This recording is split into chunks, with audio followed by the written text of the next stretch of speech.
갈라디아 교회에 있었던 다른 복음의 핵심적인 내용은 예수 그리스도를 믿는 믿음으로만 충분하지 않다는 것이었습니다. 그래서 갈라디아 지역에 있는 교회들을 흔들었던 이 교직교사들은 구원을 얻으려면 예수님도 믿어야 하지만 율법도 꼭 지켜야 한다, 이렇게 주장했고요. 그 율법의 중심에 바로 할례가 있었습니다.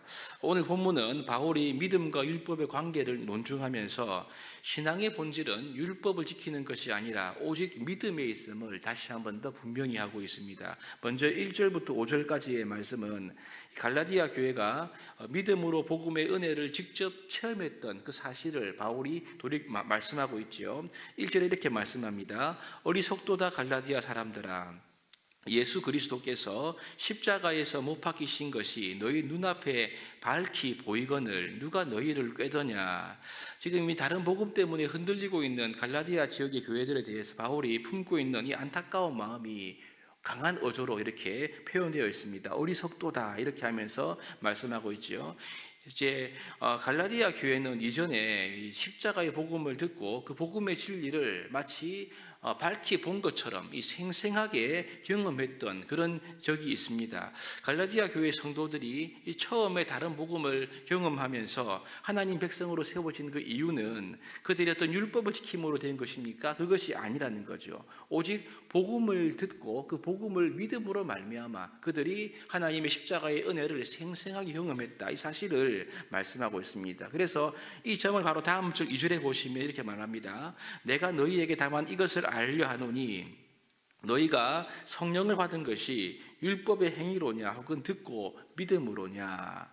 이 말씀은 지금 갈라디아 성도들이 성령을 받게 된 것은 율법의 행위로 율법을 지켜서 받은 것이 아니라 전적으로 복음을 듣고 예수 그리스도를 믿는 믿음으로 인하여 그들이 성령을 받았다는 것을 말씀하고 있는 거죠. 그래서 3절에 보면 이렇게 말합니다.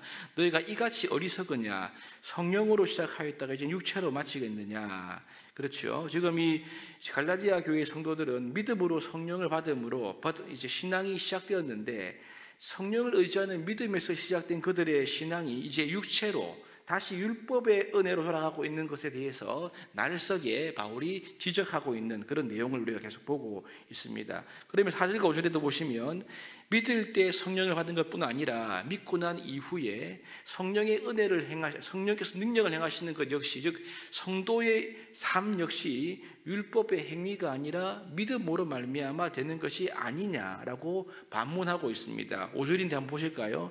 너희에게 성령을 주시고 너희 가운데서 능력을 행하시는 이의 일이 율법의 행위에서냐 혹은 듣고 믿음에서냐, 이 말씀인 거죠.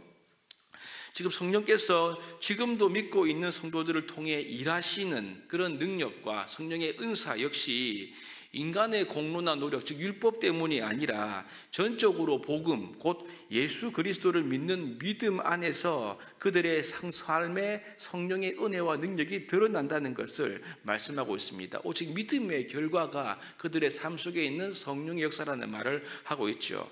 여러분, 그렇습니다. 우리는 여기에서 아주 놀라운 복음의 진리에 직면하게 됩니다. 그것은 우리는 복음으로 말미암아 구원 얻을 뿐만 아니라 오직 복음을 믿는 믿음으로 우리의 신앙이 성장하게 되고 성숙한다, 이 점을 알려주고 있죠.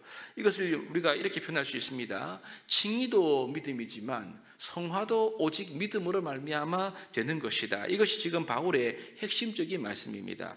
여러분, 우리의 신앙의 성장과 성숙이 어디에 달려 있는가? 그것은 우리가 그리스도의 성품을 날마다 담지 못하는 그 이유는 나의 의지가 부족해서인가? 아니라는 것입니다. 기억하십시오. 우리가 더 열심히 하는 것으로 그리스도의 성품을 닮아갈 수가 없습니다. 이것은 가능하지도 않습니다. 왜냐하면 바울에 의하면 더 열심히 하겠다는 것은 자력으로 하는 거죠. 근데 곧 내 힘으로 율법을 지키겠다는 결심에 불과하기 때문입니다. 기독교는 자력 종교가 아니라 타력 종교인 거죠. 그러므로 오늘 갈라디아서 본문 속에는 우리가 반드시 깨달아야 하는 복음의 정수가 담겨 있습니다. 우리가 그리스도인답게 성장하고 성숙하려면, 우리가 계속적으로 예수님의 그 형상을 닮아가려면, 우리가 여러분 똑같이 그리스도인이 되었을 때와 똑같이 우리를 위해서 그리스도께서 이루신 그 일, 즉 복음의 일을 바울의 말대로 밝히 보는 은혜, 날마다 생생하게 경험하고 자꾸 되새기고 십자가에 못 박히신 이 예수 그리스도의 복음으로 번번이 돌아가야 한다. 이 말씀을 지금 바울이 하고 있는 거죠. 자신을 믿어서 내 자아를 완성하려는 나의 모든 노력을 버려야지만 가능한 것입니다. 그래야지만 복음 안에서 예수님께서 완성해 놓으신 그 은혜 앞으로 한 걸음씩 한 걸음씩 나가고 날마다 그 은혜에 잠김으로써 우리가 그 은혜의 지배를 받을 수가 있다는 말씀인 거죠. 지금 이 갈라디아 교회는 다른 복음 때문에 시작은 믿음으로, 즉 성령으로 시작되었지만 이제는 믿음으로 인하여 그들의 삶이 계속적으로 나가는 것이 아니라 이 믿음을 제쳐놓고 율법을 지켜야 한다는 그러한 생각으로, 율법을 지켜야지만 내가 의로워지고 율법을 지켜야지만 은혜를 받는다, 이런 잘못된 가르침으로 치우쳐 있었던 것을 보게 됩니다. 여러분, 구원도 믿음이고 구원 이후의 성장과 삶도 오직 믿음으로만 가능합니다.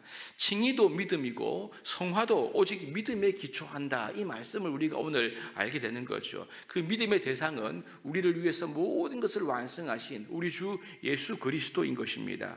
우리가 매일매일 하나님 앞에 나아갈 때 뿐만 아니라 우리가 여러 가지 인생의 고난과 문제를 만날 때마다 주님의 은혜, 복음의 은혜, 예수 그리스도 안에 있는 하나님의 풍성한 은혜를 잊어버리고 내가 이렇게 해야지 저렇게 해야지, 이러한 나의 노력으로는 진정한 복음의 은혜를 누릴 수가 없습니다. 우리가 처음 예수 그리스도를 믿음으로 인해 받았던 그 놀라운 감격을 기억하십시오. 그 동일한 복음의 진리, 오직 예수 그리스도께서 나를 위해 행하신 놀라운 사랑과 그 은혜를 믿는 믿음으로만 우리가 성령께서 역사하시는 그 은혜 앞으로 한 걸음 더 나아갈 수가 있다는 말씀인 것입니다. 이것이 성도가 누리는 복음의 은혜입니다. 구원의 시작도 믿음이고 믿음의 모든 성장과 그 과정도 오직 믿음이, 그리스도를 향한 그 믿음이 그 뿌리에 있음을 우리가 기억하고 이 믿음 위에 서 있게 되기를 바랍니다. 이제 바울은 율법을 지킴이 아닌 믿음을 강조하면서 6절부터 보시면 아브라함을 소개하고 있죠. 갑자기 아브라함이 나와서 잘 연결되지 않는 것처럼 보이지만 사실은 매우 절묘한 전개입니다. 왜냐하면 지금 바울은 다른 복음을 주장했던 거짓 교사인 유대의 율법주의자들과 맞서고 있지 않습니까? 그들이 주장한 내용은 이렇습니다. 너희가 그리스도를 믿으니 참 좋은 일이다. 하지만 하나님을 계속 받아들이려면 율법을 지켜야 한다. 이렇게 주장했죠. 이 말은 이방인인 너희들도 유대인들처럼 살아야 한다, 이 뜻인 겁니다. 그래서 이 유대인의 시조가 누구입니까? 바로 아브라함이죠. 그래서 아브라함을 통해서 이들이 말하고자 하는 핵심이 바로 6절인데요 보시면 이렇습니다. 아브라함이 하나님을 믿음에 그것을 그에게 의로 정하셨다 함과 같으니라. 아브라함이 하나님을 믿는 이 믿음 때문에 죄인이었던, 이방인이었던 이 아브라함이 의롭게 여겨지는 은혜를 입게 되었다. 지금 이 말을 하고 있는 거죠. 이 말은 아브라함은 행위의 모범이 아니라 믿음의 모범이다, 이 논증을 하고 있습니다. 그러므로 믿음으로 말미암는 자가 아브라함의 자손이다, 이렇게 7절에 말씀하고 있는 거죠. 그리고 8절부터 14절까지의 말씀에서는 바울이 믿음으로 의롭게 된다는 것이 무엇인지를 논증하기 위해서 구약의 말씀들을 쭉 인용하는데 그 핵심은 예수 그리스도께서 우리를 위하여 저주를 받음으로 인하여 율법의 모든 저주로부터 우리를 속량하셨기 때문에 이제 그분을 믿는 믿음으로 인하여 우리가 성령을 받고 또 하나님의 자녀가 되는 구원의 은혜를 얻게 되었다는 이 복음의 놀라운 진리를 바울이 논증하고 있죠. 여러분, 그렇습니다. 늘 믿음으로 살아야 하는 이 진리의 중심에 뭐가 있습니까? 예수 그리스도의 대속의 사건, 대속의 은혜가 있다는 말씀인 거죠. 우리가 기도할 때, 우리가 오늘 주일 예배를 드릴 텐데요, 예배를 드릴 때마다 신앙생활하는 모든 순간순간마다 우리가 내가 무엇을 했습니다, 하나님. 내가 저 사람보다 더 많이 기도하고 있어요. 내가 11조도 더 많이 하고 있고요, 내가 더 많은 봉사를 하고 있습니다.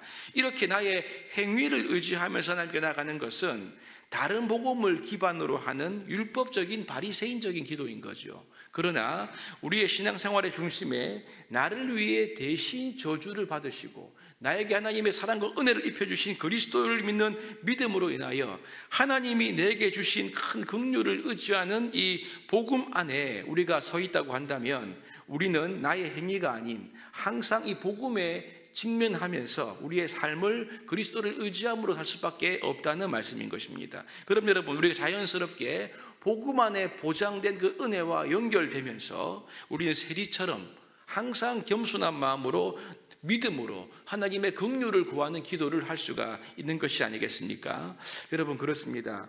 구원받은 은혜가 믿음으로 되었다고 한다면 우리가 영적으로 성숙하고 주님을 닮아가는 전 신앙의 과정도 오직 믿음으로, 오직 은혜로 되는 것임을 마음속에 꼭 기억할 수 있기를 바랍니다. 나를 드러내고 나 자신을 의지하는 율법적 행위와 나의 노력은 하나님의 은혜에 이를 수가 없다는 것을 바울이 강조하고 있죠.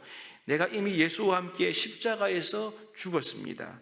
믿음으로 말미암아 이제 예수 그리스도와 함께 부활의 은혜를 얻게 되었습니다. 이 놀라운 믿음으로 말미암아 주어진 영적인 생명이야말로 내 전 삶을 주장하는 핵심 동력이 되어야 한다, 이 말씀을 하고 있는 거죠. 우리 날마다 더욱 복음의 진리 안으로 그것을 믿음으로 나가야 할 줄로 믿습니다. 오늘도 내일도 우리의 인생의 끝까지 오직 믿음으로 살아감으로 인하여 시간이 흐르면 흐를수록 우리의 믿음이 더 드러나고 은혜가 드러나고 또 그리스도를 더욱 닮아가는 놀라운 역사가 우리의 삶 가운데 있게 되기를 주님의 이름으로 축복합니다.